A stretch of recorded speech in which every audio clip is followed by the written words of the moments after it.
you for joining us today on ChildSafetyForParents.com. We are here today with Detective Frank Griffitts. Frank, thank you for being here with us. My pleasure. So tell us a little bit about what you do. I'm a police detective with the Scottsdale Police Department here in Arizona. I've been with Scottsdale for about 9 years.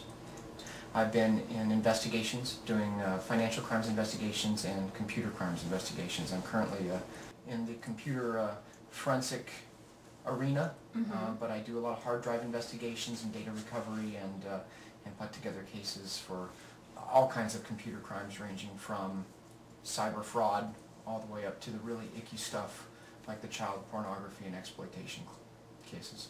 Yes, and those are big problems today, and they are getting bigger, as I understand it. Is that correct? I'm sure as the internet only continues to grow, we're going to see that element of society continue to exploit the technology and to exploit the naivety of children, and unfortunately maybe the naivety of some adults too.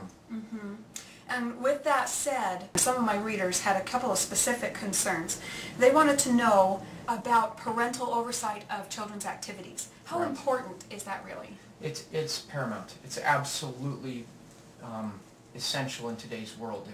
If your child is going to school, and if they're learning anything, they're learning technology. They're learning computers. And we're still at that phase where, for example, I've got kids ages 5 to 15.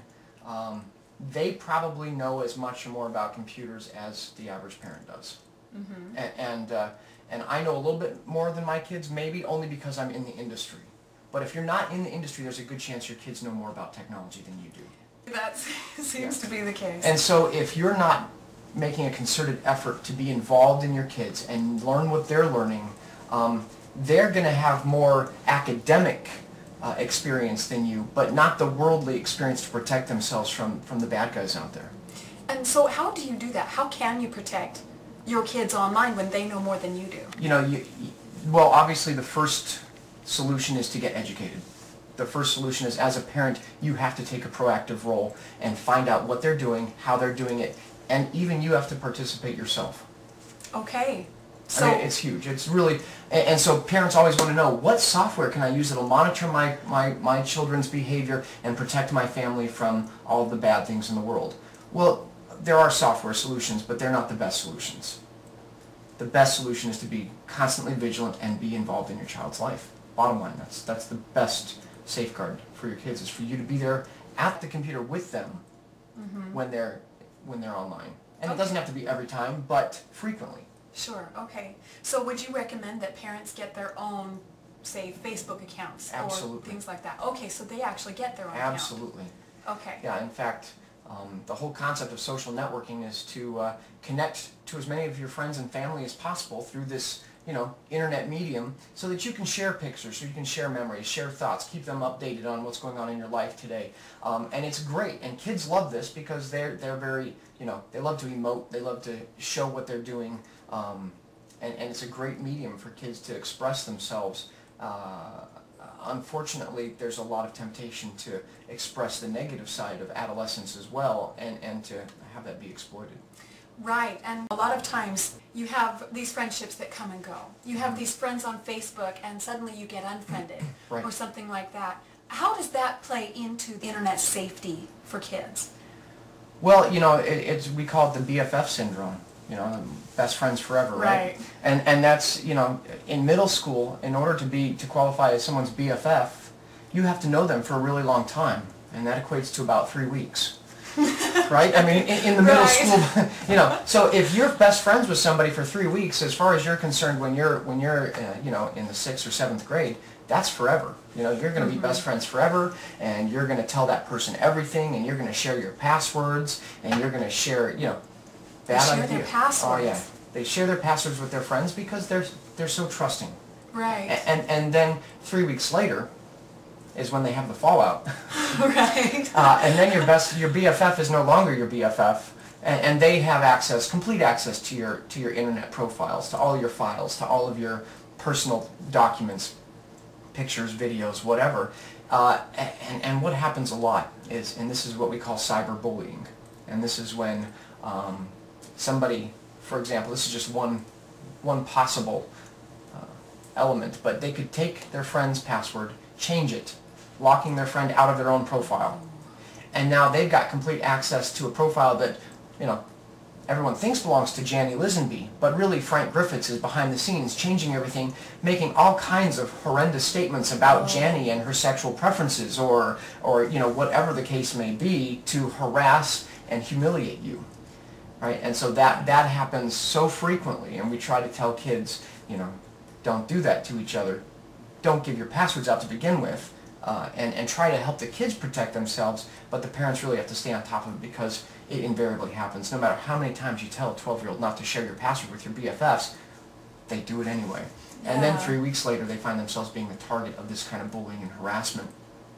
Now, isn't it also true that, say, the 12-year-old, same 12-year-old who shares his or her password with her friends, also posts all their personal information, their address, their phone number online? I think kids are getting a little bit more savvy to that and understanding the dangers there, because there has been such a push from the law enforcement community and child advocate community to try to educate kids. Don't do that. Don't put your address out there, your telephone number out there. Don't put all of your personal information out there, because I think kids are starting to realize maybe that there's an element of society that will exploit you and take advantage of you and hurt you if you give them that chance.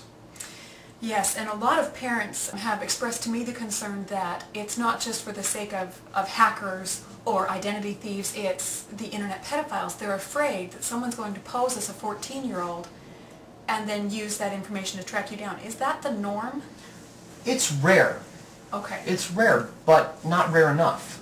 And when I say it's rare, I often use this analogy when I'm teaching parents and students. I'll say, you know, solicit a response from the audience. How many people out of every 100 people do you think are really bad people? If you took a random sample of the population and you had 100 people, how many of them would be really bad, evil people who would try to molest you or hurt you or steal from you or kill you if you gave them that opportunity?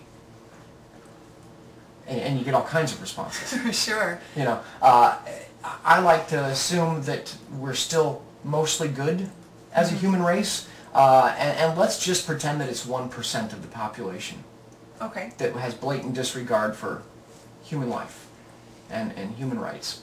And if it's just 1% of the population, 1 out of every 100 persons will hurt you, kill you, rape you, destroy you any way they can for their own pleasure.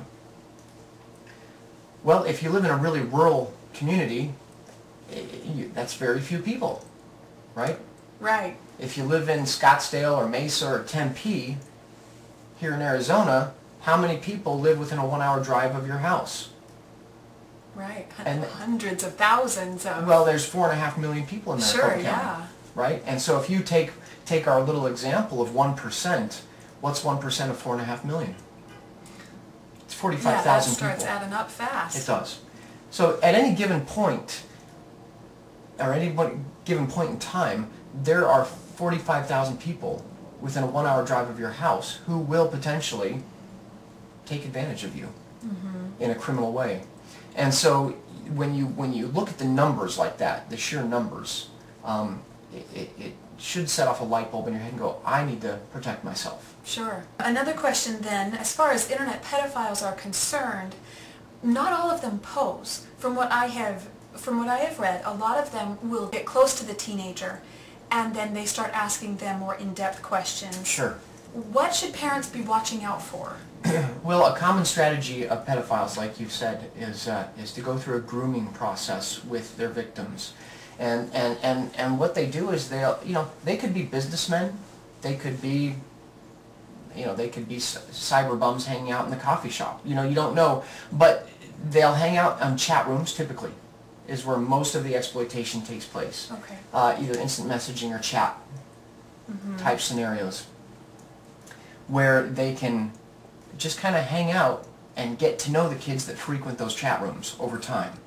And they can build a relationship of trust with them, a false relationship of trust. Sure. And kind of erode away that stranger danger mentality that we try to program into kids from the time they're 5 years old. Kids all know, what do you do when you see a stranger? Well, you run and scream, stranger danger, stranger danger. Right. Well, on the internet, number one, the kids feel protected because there's a distance barrier. they don't realize the guy might be living 2 houses down, or he might be living an hour drive away, or he might be living a 5-hour drive away. But to a pedophile, that distance is really nominal. They don't care about that. They'll travel, they'll get on a plane and drive and fly across the country if the prospect is good enough and they have the means to do it. But we see all the time, we see businessmen sitting at work watching the chat rooms, and you'd think they'd be respectable members of the community, but really they're grooming 14-year-old girls because they have this fantasy of having a sexual encounter with a 14-year-old. So how is it that they groom this 14-year-old girl? How is it that they get her to participate? It's been a long time for me, but I remember being a teenager. I remember the insecurities that I felt as a kid. Am I cool enough? Am I smart enough? Am I hip enough? Do girls like me? That kind of thing. And I think boys and girls at that age all feel that way. They're all insecure to some extent or another. And these pedophiles know how to exploit that insecurity. And so they'll tell them the things that they want to hear. They'll tell them the things that they want their peers to accept about them. And now they're getting it from some stranger on the internet. And that's an allure for them. I'm getting acceptance from this person. This person thinks, and now more than ever, at younger and younger ages, kids are feeling like they have to go get their sexy on, Right. And so, what was probably the norm for 15, 16-year-olds 10 or 20 years ago is now 10, 11-year-olds, because we've got so much media influence, whether it's movies or MTV or Xbox or whatever. They just feel this need to grow up so quickly. And so the bad guys are exploiting that, telling them how grown up they are, telling them how mature they are, how smart they are, how pretty they are, how funny they are. And then it doesn't take long to start introducing those adult themes of sexuality. And what is this? Check out this website. What does that picture make you think of? How do you feel about that? Oh, that's good. That's normal. Hey, how would you like to experiment with that? How would you like pornography and other things like that. Absolutely. Okay, so what kind of, say the parent then goes into the chat room. What is it that they should be looking for any red flags? They may or may not find it on the chat room. If the parent has the ability to log in as their child, which we encourage, we really encourage parents to know their kids' usernames and their passwords. Just for this reason, just so that they can go log in as the child once in a while and see what's happening.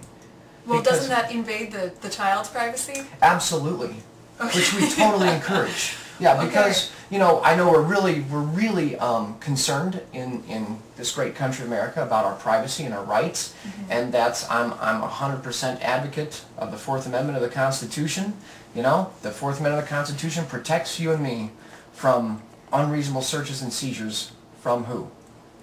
From the government. From the government, right? From law enforcement, which means your child's privacy should absolutely be protected from me, Detective Griffitts. Unless I've got a warrant signed by a judge, I can't get into your child's computer. That's the way it should be. Mom and Dad are not law enforcement. Well, they are. The law that really matters. I am the law. That's right. But that's what I think. I think a lot of parents kind of have this misconception, this confusion of, well, what about my child's rights of privacy? No. When they live with you under your roof, under your care, they are 100% your responsibility. And they have no rights of privacy under your roof. Go through your kids' underwear drawer and their sock drawer and under their mattresses and in their closet and in their computers. Your job is to protect them as a parent. And I think, unfortunately, it's maybe I'm getting off on a tangent here, but I think a lot of parents these days think that their job is to be their kid's best friend. And I think that really happens a lot in single-parent situations. Because the parent, when you got a mom and a dad in the house, it's really easy to play good cop, bad cop. One of the parents can be the disciplinarian and the other parents can be the nurturer. And you often switch roles back and forth, depending on the situation. When you're a single parent, I think a lot of single parents feel like they don't want to alienate their kids by being the disciplinarian all the time. And so they feel that pressure to be the best friend. And when you're the best friend, you can't often go in and enforce things that need to be enforced. And so, a little bit of a tangent. But I think parents need to know that they have not only a right, but a responsibility to snoop through their kids' stuff and keep their kids safe. Absolutely. And that includes going on their Facebook accounts, going on their Tumblr accounts, going on their YouTube accounts, going on their, chat rooms, their Yahoo chat.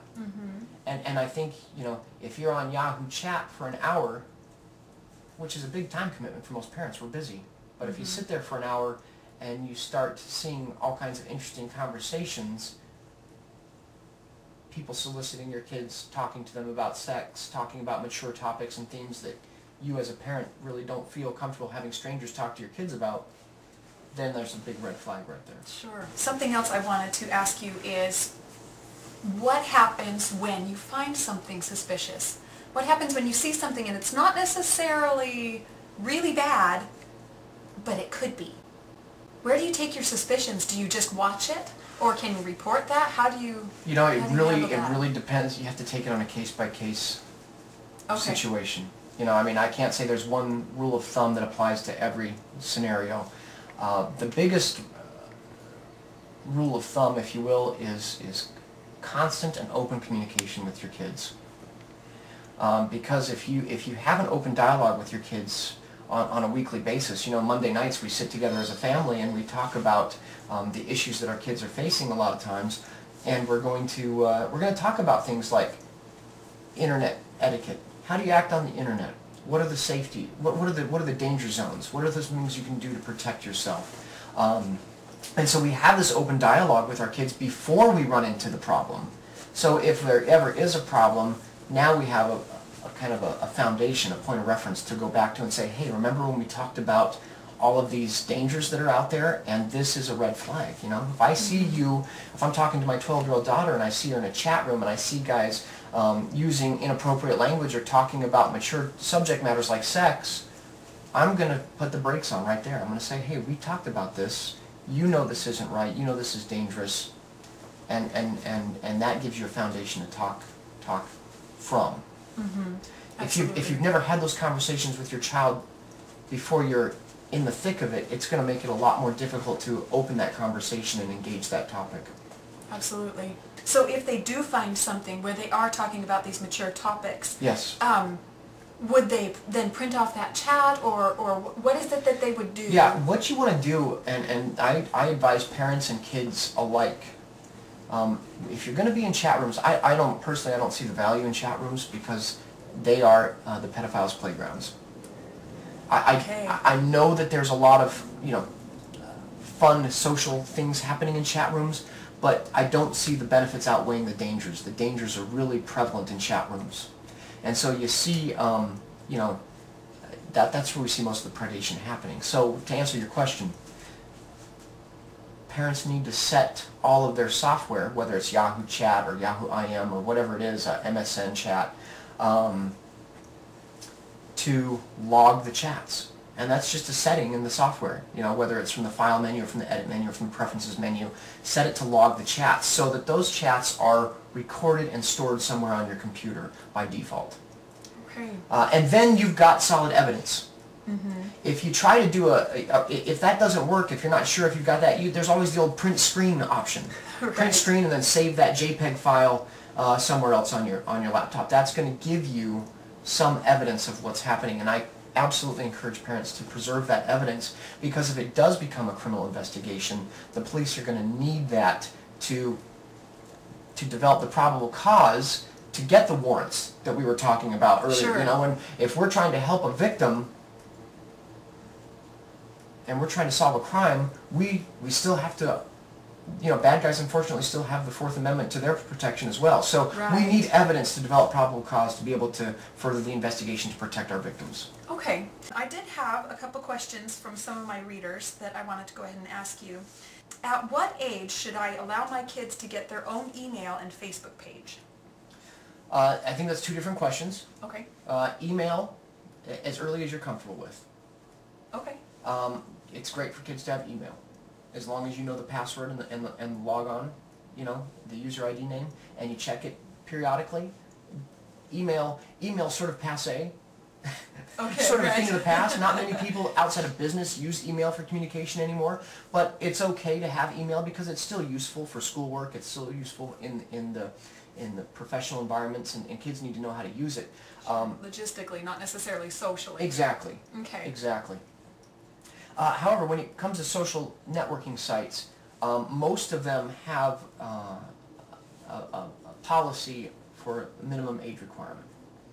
It's only enforceable by that entity. It's sort of irrelevant because kids are going to do it no matter what. You know, there's so much pressure for an 11-year-old to have a Facebook account that they're just going to lie about their age and make a profile. Now, some parents feel that it's not appropriate necessarily for them to have all these accounts. They feel that some of the best measures of protection is to keep them from the social networking sites. Okay. What's your response to that? I would tread cautiously with that philosophy, just Okay. because there's, again, it goes back to the amount of pressure that kids feel to fit in and to be popular. And social networking is an integral part of their society. You know? Sure, yes. And so they, in order to fit in and to be part of the group, they have to have a social networking site. If they don't, they're going to be ostracized on some level. And so there's so much pressure for kids to do this that if parents drop the hammer and say, absolutely not, you are not having a social networking site, there's going to be some kids who are obedient to that and obey it and just deal with the, you know, the alienation from their peer group. But the vast majority of kids are going to let a friend make a profile for them or go to the library and make one themselves. You know, it's so easy for kids to do this. They don't need parental supervision to do it. And if you're not going to supervise and you're going to disallow it, chances are they're going to find a workaround. And so I caution parents about saying absolutely no social networking. Okay. The better solution, in my opinion, is allow them to have a social network site with your intervention and with your cooperation. Okay. One of the other questions that was raised is how much can you trust Facebook privacy settings? No, Facebook privacy settings are pretty good. Most of the built-in privacy settings are serve the purpose that they're intended to serve. So you go into My Accounts and you go to privacy settings and you set it so that it's only my friends. Best solution. Okay. Is it impervious to bad guys? No. There's always workarounds. It doesn't take too much social engineering for, you know, if I'm a 35-year-old pervert and I want to get to know 14-year-old kids, it doesn't take too much ingenuity for me to create a Facebook page that mimics or imposters another 14-year-old. Sure. And then friend requests the 14-year-olds, and they accept me because it's a popularity contest. The more friends they have, the cooler they are. Right. Right? They don't care about, you know, if it looks like a 14-year-old girl to them, and she's wearing a bikini and she looks good, I guarantee you 90% of the 14-year-old guys that get friend requested by her are going to accept that friend request. Right. Right? And so all of a sudden, all of the safety parameters that Facebook has in place are null and void. You've just let the bad guy in because he's put on a disguise as a 14-year-old girl, and now he's in your social network and he can see all your friends, he can see all your pictures, and if you're dumb enough to post your address or your phone numbers and your private information that's viewable by your friends, then he's got access to that too. So that's a problem. You brought up an interesting point about posting a picture of a 14-year-old girl in a bikini. Right. Now, some of these kids don't see any problems posting pictures of themselves Right. in their swimwear. Right. What is your response to that? Again, it's another huge red flag. It's another danger. I liken sexual predation to the animal kingdom. We've all seen Animal Planet. We've all seen lions on the Serengeti. And when they go after a herd of zebras or a herd of wildebeest, which ones do they get? The weakest ones. The weakest ones, the smallest, the most vulnerable, right? And you can take that to the, you know, sharks swimming through the ocean, right? When they go through a school of fish, they're going to get the slowest ones and the ones that are closest and most accessible. Sexual predators are no different.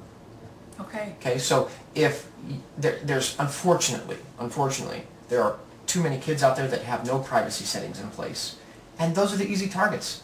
Those are the slow, lame, weak wildebeest. Don't be a lame wildebeest.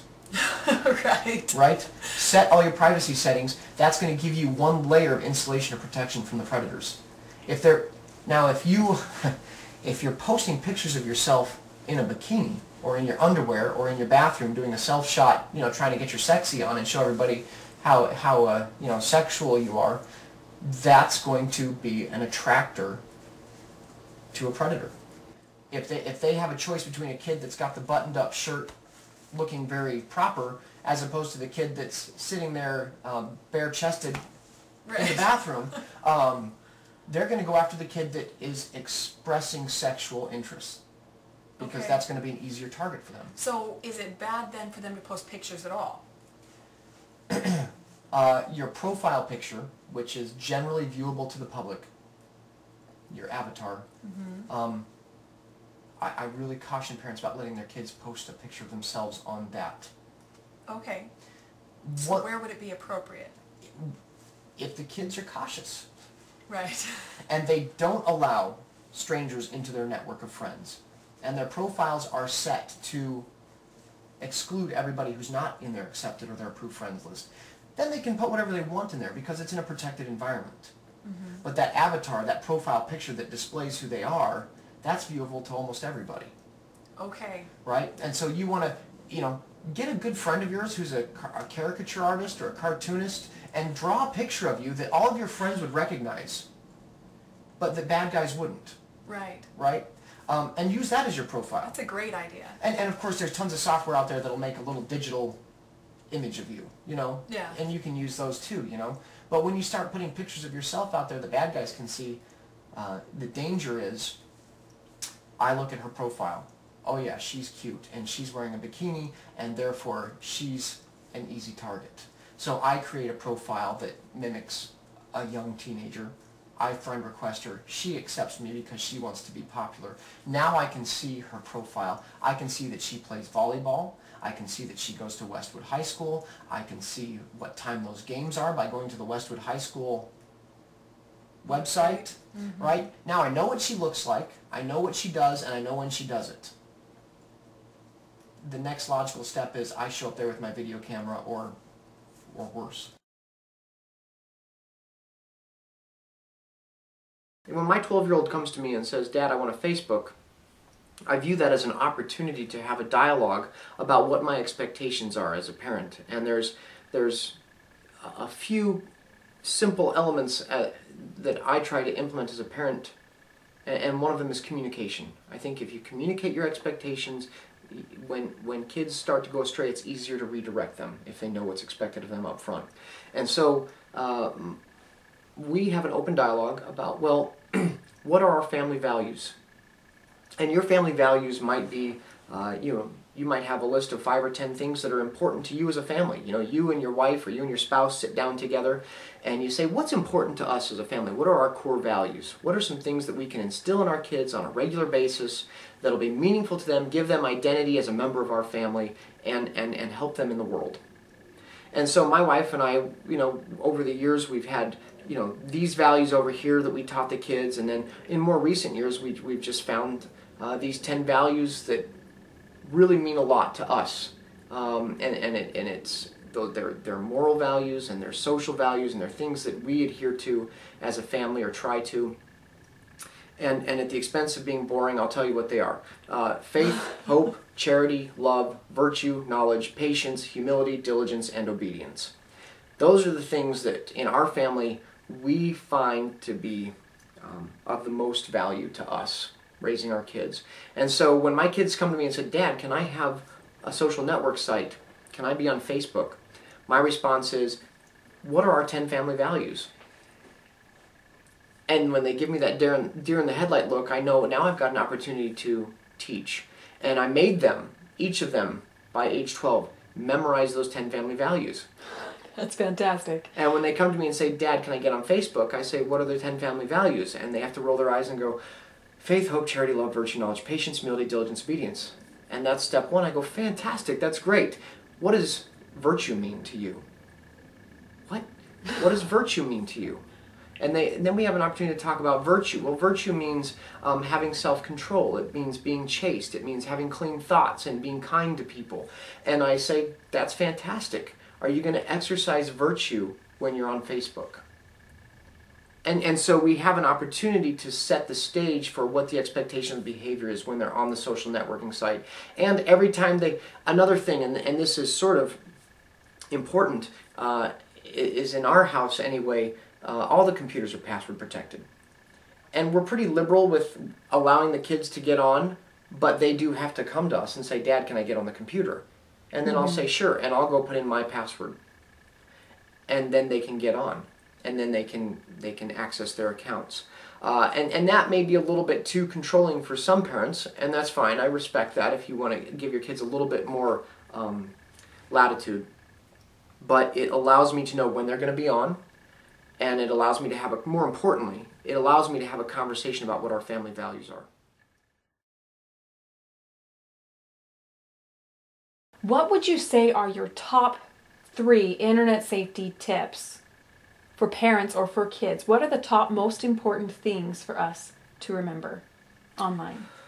You know, parents and kids alike are probably getting sick of hearing these top 3, but they still hold true.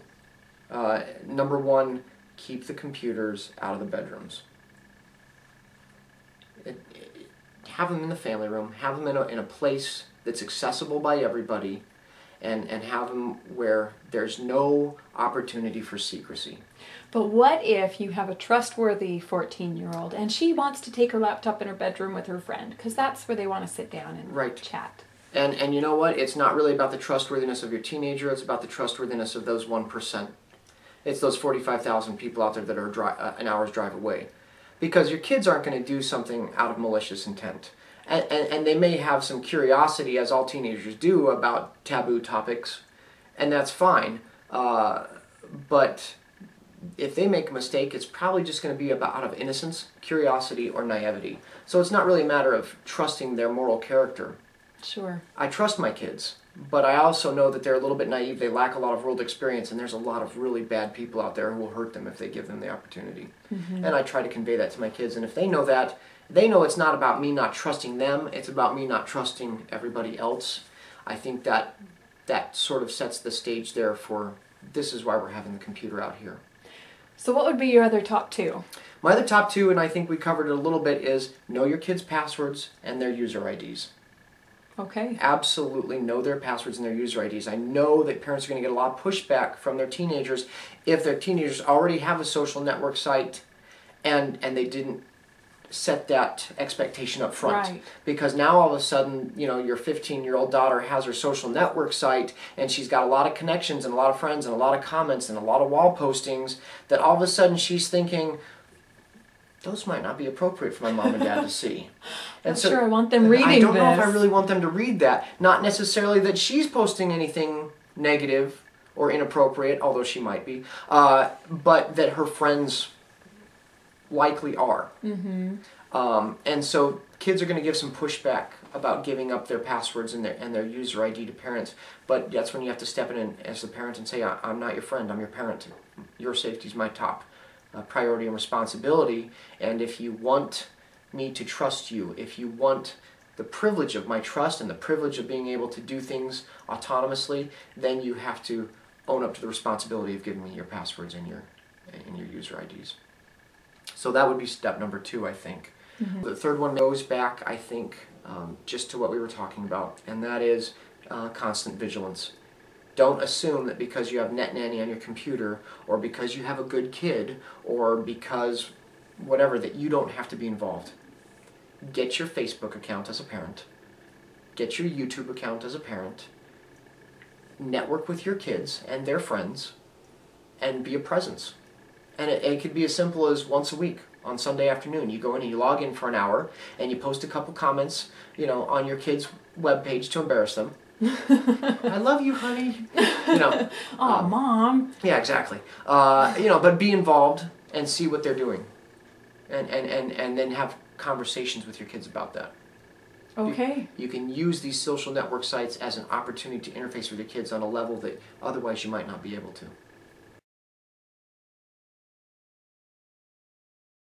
Right now we're in the process of putting together a parent training academy. We are going to be doing some good classes for parents on how to set up your Facebook accounts or your Tumblr accounts or whatever's the coolest thing these days that your kids are into. How to monitor, how to use built-in Windows software. You know, they've got family safety software now that allows you to protect your kids while they're online.